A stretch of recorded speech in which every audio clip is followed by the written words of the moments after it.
अस्सलामुअलैकुम, GTV news के साथ मैं हूं सबा शहजाद। बुलेटिन का करेंगे बाकायदा आगाज़ और सबसे पहले आपको बताएंगे वज़ीर-ए-आज़म शहबाज शरीफ ने पेट्रोलियम मसनूआत और दीगर अशिया की स्मगलिंग का नोटिस लेते हुए आज इजलास तलब कर लिया है। इसी पर बात करने के लिए हमें ज्वाइन करेंगे एडिटर नौ सुहेल इकबाल भट्टी। भट्टी साहब, बताइएगा इस खबर से मुतालिक क्या डिटेल्स हैं? जी बिल्कुल, काफी दिनों से इतलात आ रही थी कि पेट्रोलियम मसनूआत में गंदम, खाद, चीनी और दीगर मसनूआत की स्मगलिंग में दोबारा इजाफा हुआ, जिससे कौमी खजाने को अरबों रुपए का नुकसान पहुंच रहा है। चंद रोज कब ऑयल कंपनी एडवाइजरी काउंसिल की जानिब से भी वफाकी हुकूमत को खत लिखा गया था, जिसके नतीजे में अब प्राइम मिनिस्टर ने ये नोटिस लेते हुए आज फौरी तौर पर एक हंगामी इजलास तलब कर लिया, जिसमें वजारत दाखिला, वजारत तवानाई और वजारत सनअत और पैदावार के हुकाम को फौरी तौर पर वज़ीर-ए-आज़म ऑफिस तलब किया गया है। ज़राई का कहना है कि वज़ीर-ए-आज़म की तरफ से वजारत दाखिला, वजारत तवानाई और वजारत सनअत पैदावार के हुकाम को स्मगलिंग की रोकथाम के लिए प्लान ऑफ एक्शन साथ लाने की हिदायत की गई है और स्मगलिंग को कंट्रोल करने के लिए वजारत दाखिला को आने वाले दिनों में अहम तीन टास्क दिए जाने का अमकान है, जिसकी वजह से इस बात की तवक्को की जा रही है कि जैसे चंद माह कबल मुल्क भर में स्मगलिंग के खिलाफ क्रैकडाउन का सिलसिला शुरू हुआ, तो ये ऐसा सिलसिला दोबारा शुरू किया जा रहा है, क्योंकि स्मगलिंग के नतीजे में कौमी खजाने को तसाबले इतलाफी नुकसान पहुंच रहा है। इस हवाले से वज़ीर-ए-आज़म के सरबराही में होने वाला आज इसके इजलास के बाद अपनी लाइन ऑफ एक्शन तय करने के बाद वजारत दाखिला स्मगलिंग के खिलाफ मुल्क भर में कार्रवाइयों का सिलसिला शुरू करेगी। जी, अहम तरीन इजलास तलब कर लिया गया है। सुहेल इकबाल भट्टी हमें अपडेट कर रहे थे, आपका शुक्रिया। खबर यह है कि मुशीर इत्तलात खैबर पख्तूनख्वा बैरिस्टर सैफ ने कहा है कि बनी गाला में बुशरा बीबी की जिंदगी को शदीद खतरात लाहक हैं। बुशरा बीबी को खाने में मिलावट की शिकायतें आ रही हैं। बैरिस्टर मोहम्मद अली सैफ ने बनी गाला का इंतजाम खैबर पख्तूनख्वा के हवाले करने का मुतालबा कर दिया है। बैरिस्टर सैफ ने कहा है कि बुशरा बीबी को कुछ हो गया तो जिम्मेदार शहबाज शरीफ और मरियम नवाज होंगी।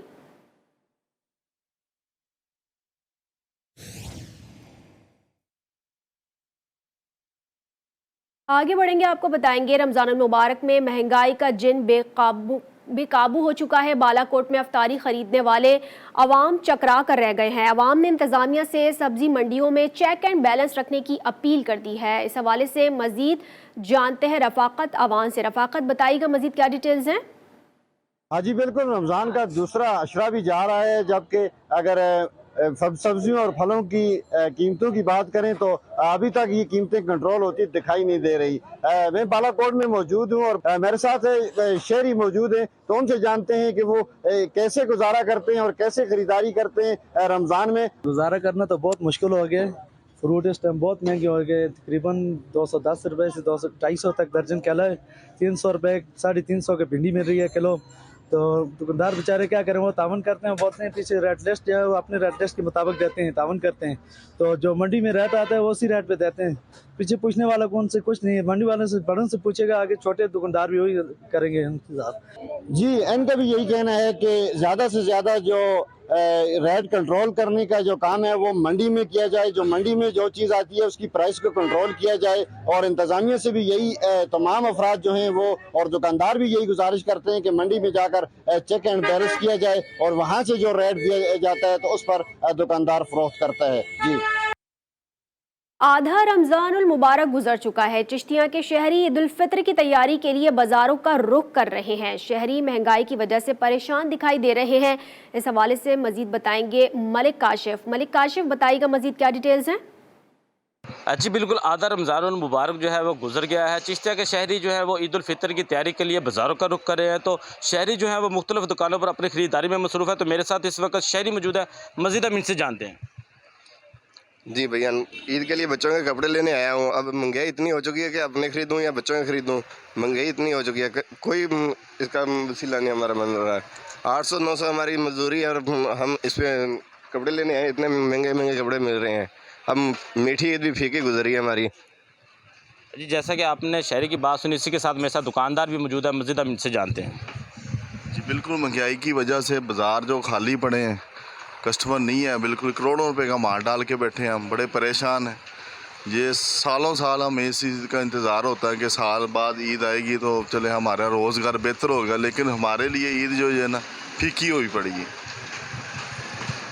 जी, जैसा कि आपने इनकी बात सुनी, शिकवा करते दिखाई दे रहे हैं महंगाई की वजह से। एक तरफ तो है रमज़ान मुबारक के अखराजात, तो दूसरी तरफ महंगाई की वजह से जो है वो गरीब आदमी परेशान है। तो गरीब आदमी का कहना है कि जाए तो जाए कहाँ। जी। अद्दू में महंगाई की लहर ईद खरीदारी पर भी असरअंदाज होने लगी है। बेशतर मार्केट्स में दुकानदार हाथ पर हाथ धरे बैठे ग्राहकों का इंतजार करते दिखाई देते हैं। शहरियों का कहना है, हाय रे महंगाई, रमजान तो गुजर ही जाएगा लेकिन ईद पर क्या होगा। रिपोर्ट कर रहे हैं नियाज अहमद। महंगाई ने ईद की तैयारियों में मुश्किलात पैदा कर दी है। कोटदू के शहर की मार्केटों में वीरानी छाई हुई है। महंगाई के बायस शहरियों को ईद के कपड़ों की खरीदारी में मुश्किलात का सामना है। शहरियों का कहना है कि पिछले साल के निस्बत महंगाई बहुत ज़्यादा है, जिससे शहरी परेशान हैं। महंगाई के हिसाब से तो आप पूछेंगे तो बहुत बुरा हाल है। पिछले साल के निस्बत भी रेट बहुत ज़्यादा है। लोगों की कुव्वत खरीद कपड़ा जूती के लिए बहुत ना होने के बराबर हो गई है। पहले हम ये सूट 1000 रुपये में लेके जाते थे, अब जो है ना बाजार में 2000-2500 रुपये का मिल रहा है। दुकानदारों का कहना है कि शहरी पुरानी कीमतों का मुतालबा करते हैं, इसलिए मार्केटों में गाहक ना होने के बराबर है। शहरियों का कहना है कि इस ईद पर महंगे कपड़े खरीदना एक ख्वाब बन चुका है। कैमरा टीम के साथ नियाज अहमद, GTV न्यूज़, कोटादू। हुकाम शहबाज शरीफ ने SIFC का इजलास कल तलब कर लिया है। ज़राए के मुताबिक इजलास में मुल्क में हालिया दहशतगर्दी की लहर और CPEC मंसूबों पर ब्रीफिंग दी जाएगी। मुल्क में जारी टैक्स इस्लाहात पर अब तक की पेशरफ का भी जायजा लिया जाएगा। इस हवाले से मजीद बात करते हैं, रियाज तईम ने हमें ज्वाइन किया है। रियाज, बताइएगा क्या डिटेल्स हैं?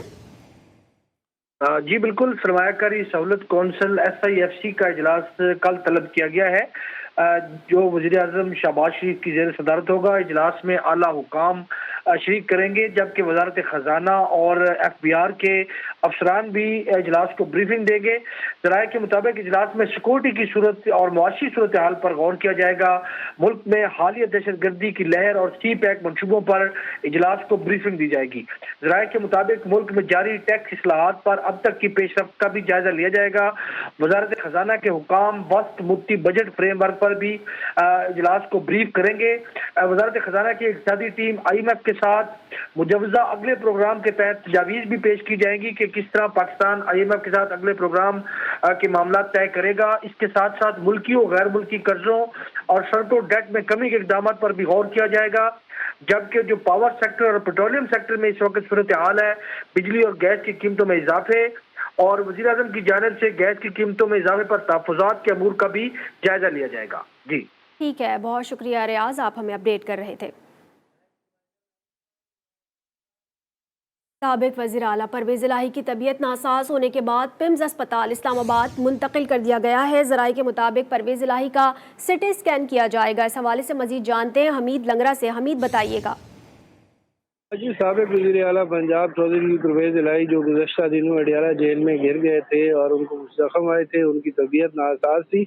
पिछले दिनों जेल इंतज़ामिया की जानिब से पिम्स में उनका CT स्कैन जो है वो सजेस्ट किया गया था और आज जो है वो उन्हें इस हवाले से पिम्स शिफ्ट कर दिया गया है। वहाँ पर उनका CT स्कैन किया जाएगा। ज़राए का ये कहना है कि परवेज़ इलाही को सांस की तकलीफ है और जिस्म में दर्द की शिकायत भी है। जी ठीक है, बहुत शुक्रिया हमीद, आप हमें अपडेट कर रहे थे। खबर यह है कि मटियारी में पॉपुलेशन वेलफेयर डिपार्टमेंट में करप्शन स्कैंडल सामने आ गया है। महकमा बहबूदाबादी मटियारी की खराब गाड़ियां भी लाखों रुपए का पेट्रोल पी गई। खराब गाड़ियों के फ्यूल की मद में 6 माह में 34,44,000 का पेट्रोल खर्च हो गया।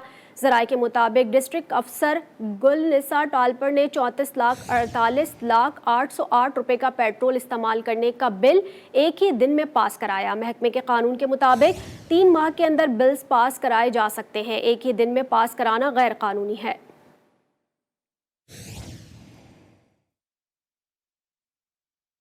फैसलाबाद में कंपोजिट सर्कल की बड़ी कार्रवाई। फैसल टाउन में मेडिकल स्टोर पर छापे के दौरान ममनुआ अद्विया की खरीदो फरोख्त में मुलव्विस मुलजिम फैसल इकरार को गिरफ्तार कर लिया गया है। तर्जुमान के मुताबिक मुलजिम से भारी मिकदार में गैर रजिस्टर्ड ममनुआ अद्विया का जखीरा बरामद कर लिया गया।